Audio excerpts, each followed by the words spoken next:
Okay, recording on. Hello भाई लोग, आज हम लोग एक बार फिर से मिल रहे हैं। तो आज हम लोग देखने वाले हैं 31 जनवरी के करंट अफेयर्स, ठीक है ना। 31 जनवरी 2022 के करंट अफेयर्स है गौती की क्लास में विथ गौतम कुमार के साथ। ये मैं हूँ, ठीक है। आइए चलिए शुरू करते हैं आज के हम लोग अपने करंट अफेयर्स को जानने के लिए कि और क्या क्या है।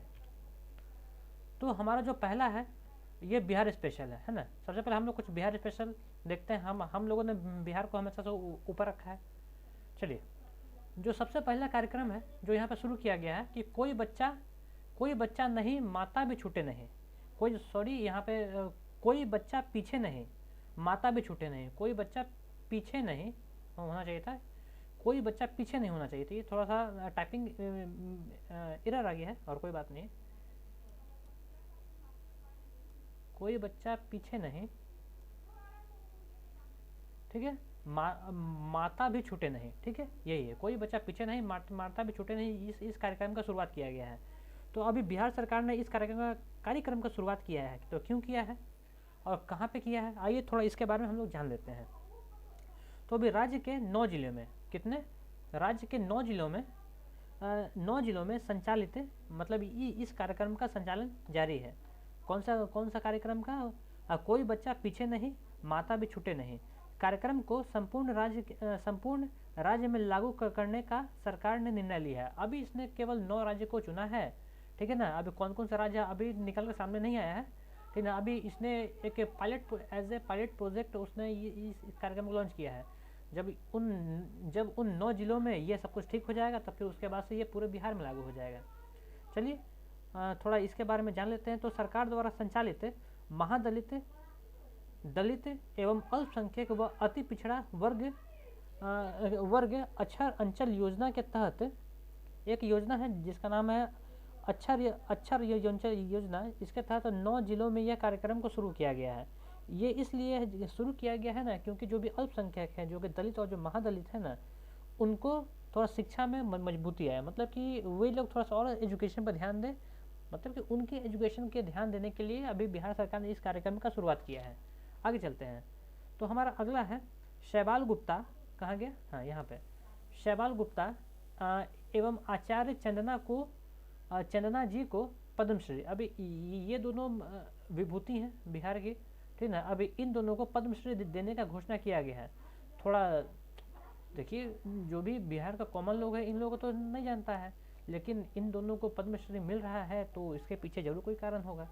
इन दोनों ने जरूर कोई काम किया होगा। तो आइए थोड़ा इनके बारे में बारी बारी से जान लेते हैं। अभी इन दोनों को पद्मश्री देने का घोषणा किया गया, ये बताता है। थोड़ा इनके बारे में जान भी लेते हैं ना। तो देखिए, जो डॉक्टर गुप्ता जी है ना, शैवाल गुप्ता, ये जो डॉक्टर गुप्ता को मरणोपरांत साहित्य और शिक्षा के क्षेत्र में उत्कृष्ट कार्य के लिए यह अवार्ड दिया जा रहा है। किस लिए दिया जा रहा है? इनको मरणोपरांत दिया जा रहा है और साहित्य एवं शिक्षा के क्षेत्र में उत्कृष्ट कार्य के लिए दिया जा रहा है। वह भारतीय सामाजिक वैज्ञानिक और राजनीतिक शास्त्री थे। आगे बढ़ते हैं। हमारा जो अगला है ये आचार्य चंदना जी हैं। इनको क्यों दिया जा रहा है, थोड़ा इनके बारे में भी जान लेते हैं। तो थोड़ा जो इनके बारे में है ना, जो चंदना जी हुए, चंदना जी महाराज को सामाजिक कार्य के लिए यह अवार्ड प्रदान किया गया है। किसके लिए प्रदान किया गया है? सामाजिक कार्य के लिए। सामाजिक कार्य के लिए इनको यह अवार्ड प्रदान किया जा रहा है। महाराष्ट्र में जन्मी। अभी इनका जन्म महाराष्ट्र में हुआ था, लेकिन ये उसके बाद बिहार आ गई। तो राजगीर बिहार में आकर वह जैन साध्वी बन गए, है ना। कहाँ पे? राजगीर में आ गई और फिर यहाँ पे ये जैन साध्वी बन गए। आचार्य की उपाधि प्राप्त करने वाली ये प्रथम जैन महिला भी हैं। मतलब कि जो भी जैन धर्म में जो आचार्य का उपाधि सबको नहीं मिल जाता है। आचार्य के उपाधि प्राप्त करने वाली ये प्रथम महिला है। और आगे चलते हैं। अगला है प्रमोद भगत को पद्मश्री। अब प्रमोद भगत जी हैं। अभी इनको भी पद्मश्री के बारे में बोला गया है कि भाई इनको क्यों मिलेगा। थोड़ा इनका जान लेते हैं। तो वैशाली जिले के मूल निवासी हैं। जो प्रमोद भगत है ना, ये वैशाली जिले के मूल निवासी हैं और वर्तमान में उड़ीसा में रहते हैं, ठीक है। और यह पैरालंपिक पदक विजेता भी हैं। इन्होंने पैरालंपिक में मतलब कि पैरालंपिक में इन्होंने पदक भी जीता है। तो इसलिए इनको यह पुरस्कार दिया जा रहा है। जबकि हाँ एक खास बात ये है कि ना कि जो इनको पद्मश्री जो मिल रहा है ना, बिहार के कोटे से नहीं मिल रहा है, बल्कि इनको उड़ीसा के कोटे से मिल रहा है। और उड़ीसा के कोटे से उन्हें ये पुरस्कार दिया जा रहा है, क्योंकि ये बिहार के ही हैं, बिहार के मूल निवासी हैं, इसलिए ये खबर हम लोग की इम्पोर्टेंट है। आगे बढ़ते हैं। राधे श्याम खेमका को मरणोपरांत पद्म विभूषण। अब राधे श्याम खेमका को भी मिल रहा है, लेकिन मरणोपरांत। जैसे सहवाल गुप्ता जी को मिला था मरणोपरांत, उसी तरीके से राधे श्याम खेमका को मिल रहा है मरणोपरांत। तो देखिए धार्मिक पुस्तकों का प्रकाशन है। आपने नाम सुना होगा, एक बुक ट्रस्ट है जिसका नाम है गीता प्रेस। गीता प्रेस का तो नाम आपने सुना ही होगा। ये गीता प्रेस के संस्थापक रहे हैं, ठीक है ना। जो धार्मिक पुस्तकों के प्रकाशन के प्रमुख केंद्र गीता प्रेस ट्रस्ट बोर्ड के अध्यक्ष है एवं 38 वर्षों तक कल्याणकारी पत्रिकाओं के संपादक भी रहे हैं। बस इसलिए इनको यह पुरस्कार दिया जा रहा है। तो भाई ये बिहार स्पेशल में क्या कर रहा है, ये बिहार स्पेशल में इसलिए कर रहा है क्योंकि जो राधे श्याम खेमका जी है ना, इनका जन्म मुंगेर में हुआ था, इनका जन्म मुंगेर में हुआ था। बस इसलिए हम ये खबर पढ़ रहे हैं। चलिए आगे बढ़ते हैं, बिहार स्पेशल से ऊपर निकलते हैं। तो जो हमारा अगला खबर है ये राष्ट्रीय स्तर का खबर है ना। तो चलिए, तो यहाँ पे है भ्रष्टाचार धारणा सूचकांक 2021। तो अभी कोई एक रिपोर्ट आई है, ठीक है, और ये जो रिपोर्ट है ये पूरी दुनिया में गई है, और इसमें सब देशों के नाम है कि भाई कौन से देश में कितना भ्रष्टाचार है, या फिर इस भ्रष्टाचार का जो लिस्ट है उसमें कौन कितने नंबर पर है। तो अभी ट्रांसपेरेंसी इंटरनेशनल है, इसको मैं शॉर्ट में लिखता हूँ, ट्रांसपेरेंसी इंटरनेशनल, ठीक है। तो अभी ट्रांसपेरेंसी इंटरनेशनल ने वर्ष 2021 के लिए अभी भ्रष्टाचार धारणा सूचकांक को निकाला है, ठीक ना। ये कुल मिला के ये जो सर्वे है ना 180 देशों में किया गया है। कितने देशों में किया गया है?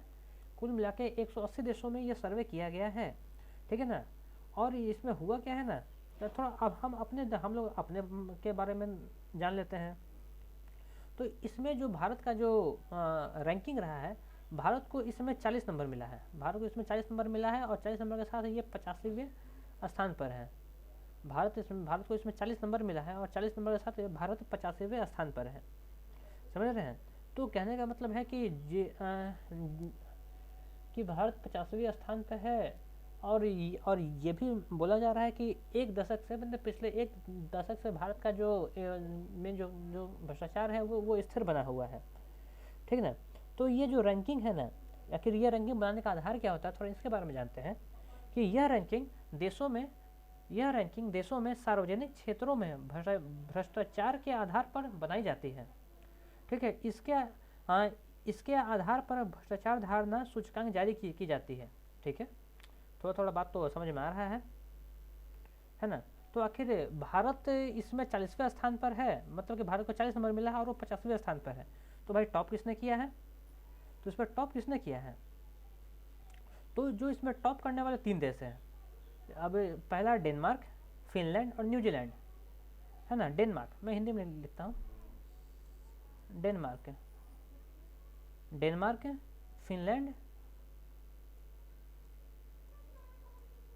फिनलैंड और New Zealand.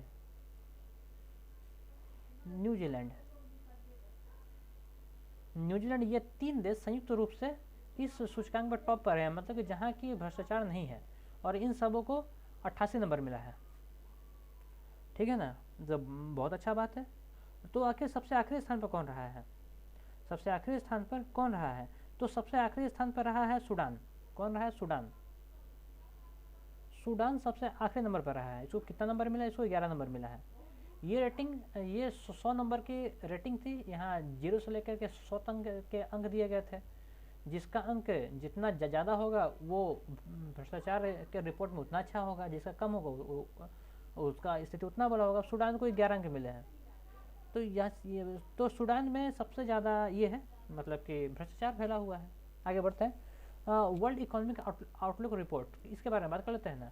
World economic outlook report, तो सबसे पहला बात कि इसे जारी कौन करता है और ये आता क्यों है। तो जो वर्ल्ड इकोनॉमिक आउटलुक रिपोर्ट है, इसे IMF निकालती है। IMF इसे हर साल IMF जारी करती है, मतलब कि इंटरनेशनल मॉनेटरी फंड इसको जारी करती है। और तो जो आईएमएफ जो आईएमएफ ने जो रिपोर्ट निकाला है, तो इसके तहत उसने बोला है ना कि अभी भारत का जो जो जीडीपी रेट है 21-22 का ना, 21-22 का जो रेट है वो इस साल 9% का रहने वाला है। इसके अनुसार, मतलब कि आईएमएफ के अनुसार, आज आईएमएफ ने जो एक रिपोर्ट पब्लिश किया है, मतलब कि वर्ल्ड इकोनॉमिक आउटलुक, बेसिकली ये हर देश का इकोनॉमिक सर्वे करता है और उसका जीडीपी को कैलकुलेट करता है। तो अभी इसी ने बोला है ना कि अभी भारत का जो जीडीपी है 9% की दर से बढ़ेगा। आगे बढ़ते हैं। अगला डेथ। अभी अभी ये कौन इम्पोर्टेंट है, तो अभी इनका नाम है मिलिना सलीवनी। अभी इनका हाल ही में निधन हो गया है। तो थोड़ा हम लोग इनके बारे में जान लेते हैं कि भाई ये है कौन भाई। तो पद्मश्री से सम्मानित प्रसिद्ध कथक कली नृत्यांगना थी हैं। इनको क्या मिला था भाई, इनको पद्मश्री मिला था। पद्मश्री से सम्मानित, ठीक है, प्रसिद्ध कथकली, ये कथकली नृत्यांगना थी, ठीक है ना। और जिनका जन्म से पहले थोड़ा मृत्यु देख लेते हैं ना। अभी जिनका 26 जनवरी 2022 को मृत्यु हो गया, 26 जनवरी 22 को इनका निधन हो गया। तो जो इनका जन्म है ना, इनका जन्म इटली में हुआ था। इनका जन्म कहाँ हुआ था, इनका इटली में हुआ था। इनका जन्म अभी इटली में हुआ था और फ्रांस की नागरिक थे। जन्म इटली में हुआ था और फ्रांस का इनके पास सिटीजनशिप था, ठीक है ना। और फिर ये उसके बाद भारत आए और यहाँ पे आके इन्होंने कथकली सीखी और ये यहीं पे फेमस हो गए, मतलब कि यहीं पे रहने लगे। फिर उनके योगदान को कथक के क्षेत्र में, मतलब कि नृत्य के क्षेत्र में इनके योगदान को देखते हुए इनको पद्मश्री से नवाजा गया। आगे बढ़ते हैं। अगला है अवार्ड एंड ऑनर। कौन सा सम्मान किसको मिले, तो इसके बारे में देखते हैं। पद्म पुरस्कार। तो देखो अभी पद्म पुरस्कारों की घोषणा की गई है।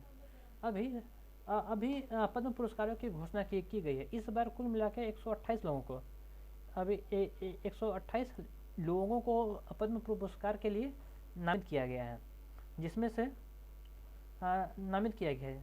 थोड़ा लिस्ट देख लेते हैं ना। जो 4 लोगों को पद्मश्री, जिसमें चार लोगों को पद्म भूषण दिया जाएगा, पद्म भूषण 4 लोगों को पद्म भूषण के लिए चुना गया है और 17 लोगों को, ओहो गलती क्यों मैं कर रहा हूँ, देखो 4 लोगों को पद्म विभूषण के लिए चुना गया है। 4 लोगों को पद्म विभूषण के लिए चुना गया है और 7 लोगों को पद्म भूषण के लिए चुना गया है। और उसके बाद बचे 107 लोगों को पद्मश्री के लिए चुना गया है। इस बार कुल मिला के 34 महिलाएं हैं जिनको पद्म पुरस्कार मिलने वाला है। और इसके अलावा 10 विदेशी नागरिक भी हैं जिनको पद्म पुरस्कार मिलने वाला है, ठीक है। कुछ इम्पोर्टेंट पद्म विभूषण के बारे में देख लेते हैं। सबसे पहला है प्रभा अत्रे, जो कि महाराष्ट्र से आते हैं। इनको कला के क्षेत्र में पद्म विभूषण से नवाजा जाएगा। इसके बाद जो हमारे अगले हैं जनरल विपिन रावत जी, जो हमारे पहले CDS भी थे। इनका हाल ही में एक विमान दुर्घटना में इनकी मृत्यु हो गई। इनको लोक सेवा के क्षेत्र में के योगदान के लिए इनको पद्म विभूषण दिया जा रहा है। इसके बाद जो हमने इससे पहले जो पढ़ा था राधेश्याम खेमका को, जो कि उत्तर प्रदेश से आती हैं, जो इनको साहित्य के क्षेत्र में दिया जा रहा है मरणोपरांत। फिर कल्याण सिंह को भी मरणोपरांत दिया जा रहा है सार्वजनिक मामलों के क्षेत्र में, है ना। चलिए आगे बढ़ते हैं। अगला स्टेट स्पेशल, क्या ये स्पेशल है। आंध्र प्रदेश में 13 नए जिले। तो देखो अभी आंध्र प्रदेश ने ये फैसला किया है कि वह अपने स्टेट में 13 नए जिले और बनाएगा, मतलब 13 नए जिलों का गठन करेगा। तो भाई अब उसने तो ये ले लिया है। तो सबसे पहले आंध्र प्रदेश का जो CM कौन है भाई, तो आंध्र प्रदेश का जो CM है जगन मोहन रेड्डी है। जगन मोहन रेड्डी है आंध्र प्रदेश का CM।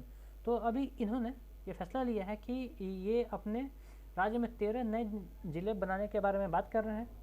तो देखो भारत में नए ज़िले बनाने का विधि क्या होता है, मतलब कि आखिर क्या कोई भी मुँह उठा के आप अपने स्टेट में ज़िला बना सकता है कि नहीं, या फिर उसका कुछ प्रोसीजर होता है, या फिर केंद्र सरकार इसमें इंटरफेयर कर सकती है कि नहीं, या फिर ये पूर्ण रूप से राज्यों का ही विषय है। थोड़ा इसके बारे में हम थोड़ा जान लेते हैं, है ना। तो देखो भारत में नए ज़िले बनाने की शक्ति राज्यों के पास होती है। भारत में जो है ना, नए ज़िले बनाने की शक्ति राज्यों के पास होती है, मतलब कि ये पूरे तरीके से ये राज्य सूची में आता है, मतलब कि केंद्र के पास कोई पकड़ नहीं है, ये राज्य का विषय है, ये राज्य विषय है। राज्य अपने अपने क्षेत्र में जो चाहे वो कर सकता है, वो चाहे अब अपने राज्य में जिला की संख्या को कम भी कर सकता है या फिर ज़्यादा भी कर सकता है। बस केवल उसे करना क्या होता है ना, कि बस उसे राज्य के विधानसभा में एक कानून पारित करके या फिर एक कार्यकारी आदेश के माध्यम से यह करना होता है। ये तो बहुत ही आसान सा काम है। तो अभी आंध्र प्रदेश में 13 नए जिलों का घोषणा किया गया है। तो इसके बाद तो आंध्र प्रदेश में कुल 26 जिले हो जाएंगे। आगे बढ़ते हैं। आगे सिक्योरिटी से रिलेटेड, तो ये सिक्योरिटी है शिवांगी सिंह। अरे इनके बारे में तो आप जानते ही होंगे, ये महिला पायलट है हमारी, है। थोड़ा इनके बारे में जान लेते हैं कि अब ये न्यूज़ में क्यों है। तो पायलट शिवांगी सिंह भारत की पहली महिला रफाल पायलट है भाई, पहली महिला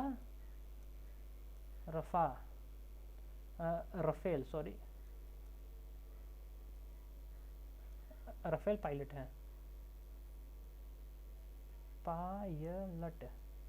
ये पहली महिला रफेल पायलट हैं। अभी इन्होंने गणतंत्र दिवस समारोह में भारतीय वायुसेना की झांकी का हिस्सा भी रही थी। थोड़ा इनके बारे में कुछ और जान लेते हैं। तो जो शिवांगी सिंह है ना, तो इन्होंने 2017 में इन्होंने 2017 में भारतीय वायुसेना में ये शामिल हुई थी। वह भारतीय वायुसेना की झांकी में भाग लेने वाली दूसरी महिला पायलट है, ठीक ना। जो वायुसेना में भाग लेने वाली दूसरी महिला पायलट है। तो पहली कौन है भाई, तो पहली इन्हीं की एक साथी है जिनका नाम है भावना कंठ।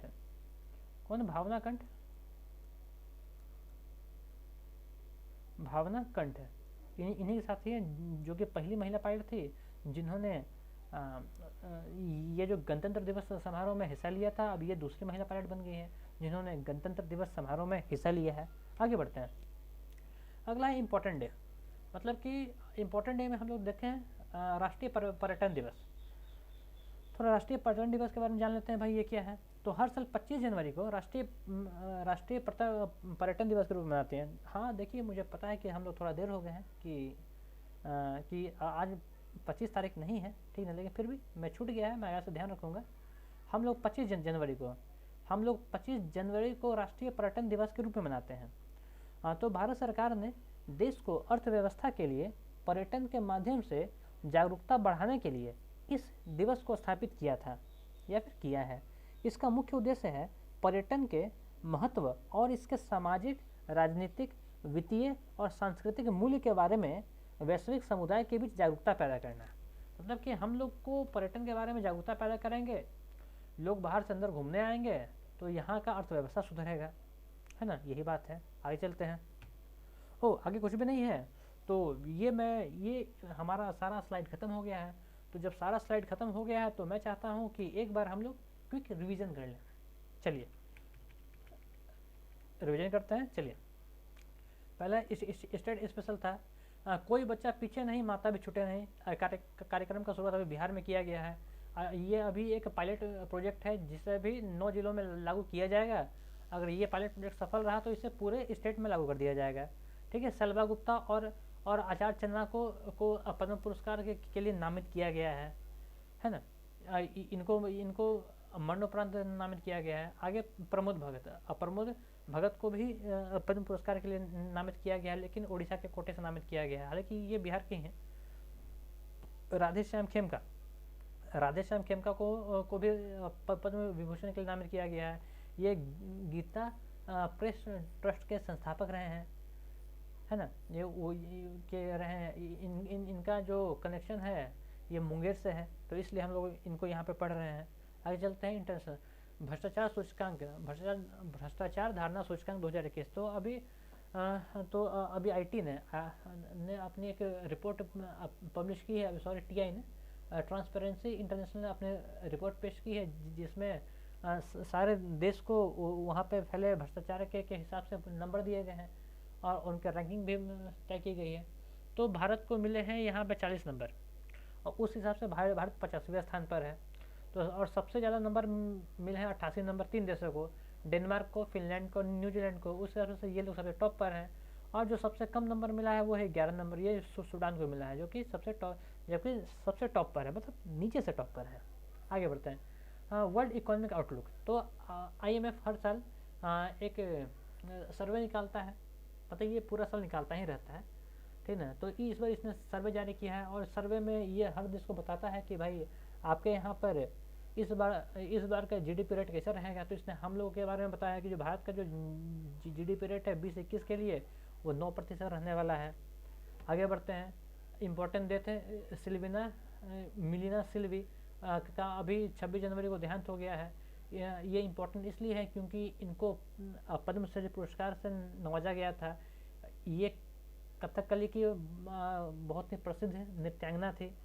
इनका जन्म इटली में हुआ था और ये फ्रांस के नागरिक थी, लेकिन फिर अचानक से ये भारत आ गई और भारत में आके इन्होंने कथकली सीखी, यहाँ की नागरिकता भी ली और इनको पद्म पुरस्कार भी मिला। अब इनका हाल ही में निधन हो गया है।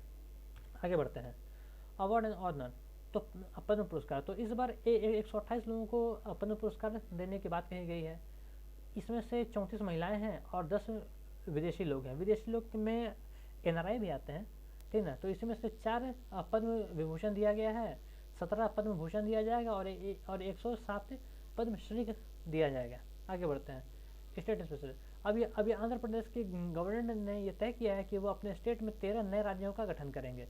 तो अभी तो 13 ही था, अब वहाँ 13 26 हो जाएगा, ठीक है। तो वहाँ के जो CM है जगन मोहन रेड्डी हैं, और जो नया जिला गठन करने का जो अधिकार है वो एक राज्य विषय है। इसमें केंद्र का कोई भी भागीदारी नहीं होता है, केंद्र का कोई भी रोल नहीं होता है। आगे बढ़ते हैं।